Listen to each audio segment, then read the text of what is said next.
तुम्हाला एक गंमत सांगू का?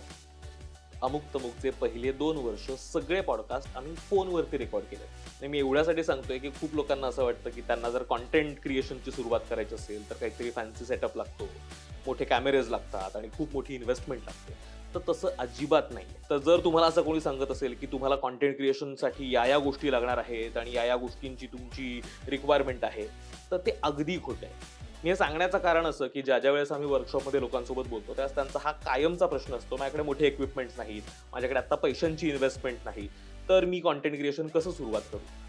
जर तुम्हाला कंटेंट क्रिएशनबद्दल आणि त्या एकूण प्रोसेसबद्दल समजून घ्यायचं असेल, जर तुम्ही कुठलीही ब्रँड्स असाल आणि तुम्हाला कंटेंट क्रिएशनची सुरुवात करायची आहे किंवा त्या कंटेंटमधनं तुम्हाला लोकांपर्यंत पोहोचून सेल्स जनरेट करायचं आहे, तर तुमच्यासाठी आपण कंटेंट टू कन्झ्युमर हा वर्कशॉप घेतो. यावेळेस हे 4थं वर्कशॉप आहे, ज्यात मी आणि शार्दूल आम्ही आमच्या एक्सपिरियन्सेसमधनं कंटेंट आणि सेल्स जनरेशनबद्दल जे काही शिकलो आहोत, ते तुमच्यापर्यंत पोहोचवण्याचा प्रयत्न आहे. तर तुम्ही जर इच्छुक असाल, जर तुम्हाला या कुठल्याही टप्प्यात तुम्ही आहात आणि तुम्हाला कंटेंटपासून कन्झ्युमरपर्यंत कसं पोहोचायचं हे समजून घ्यायचं असेल, तर येत्या 8 मार्चला पुण्यामध्ये हा वर्कशॉप होणार आहे.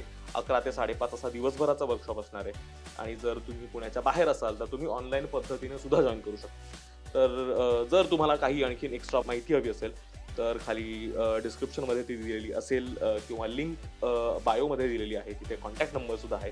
तिथे तुम्ही आमच्या टीमला कॉन्टॅक्ट करू शकता.